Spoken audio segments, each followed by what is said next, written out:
Salut à tous, le journal du foot de ce jeudi 16 janvier. Un seul être vous manque et tout est dépeuplé. Dans un entretien pour DAZN, Lionel Messi a été interrogé sur sa rivalité sportive avec Cristiano Ronaldo lorsque celui-ci évoluait encore en Liga.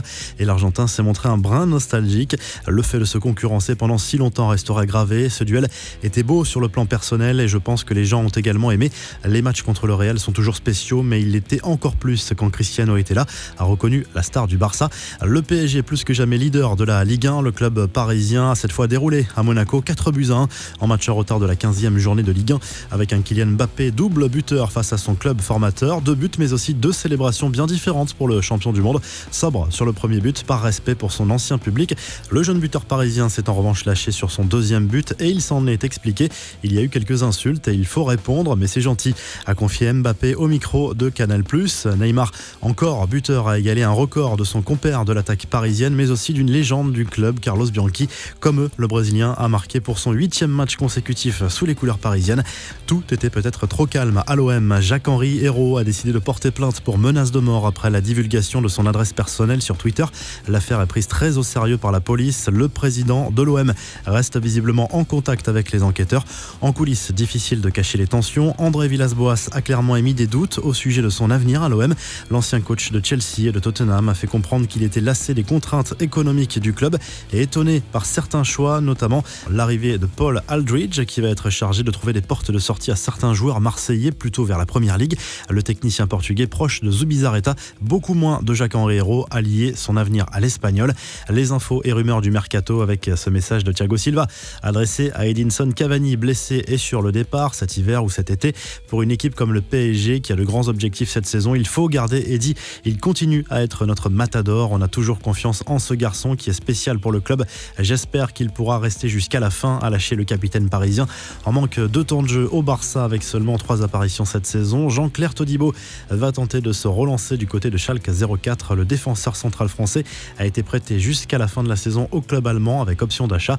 Et selon Sky Sports, le Real Madrid va revenir à la charge auprès de Manchester United pour s'attacher les services de Paul Pogba lors du prochain mercato estival. Le club anglais aurait néanmoins des exigences encore très élevées de l'ordre de 175 millions d'euros. Quelques infos en bref, Nasser El Khelaifi en dit plus sur la stratégie de développement du PSG.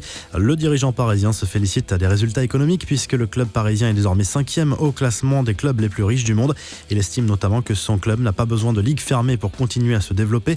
La polémique sur l'équipe type des fans pour l'année 2019 révélée par l'UEFA, selon le Daily Mail, l'instance européenne aurait utilisé un 4-2-4 dans son 11 idéal du public pour que CR7 soit représenté, alors que N'Golo Kanté a eu plus de voix par exemple. Ronaldo a lui terminé 4e au classement des attaquants derrière Messi, Mané, Lewandowski. Enfin, l'ancienne Miss Bam Bam, Suzy Cortez, a encore prouvé son admiration pour Lionel Messi.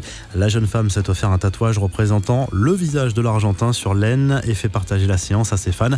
Elle en avait fait la promesse lors d'une émission de télé. Plusieurs médias affirment que Messi avait dû bloquer la jeune femme sur les réseaux sociaux après l'envoi de photos sexy.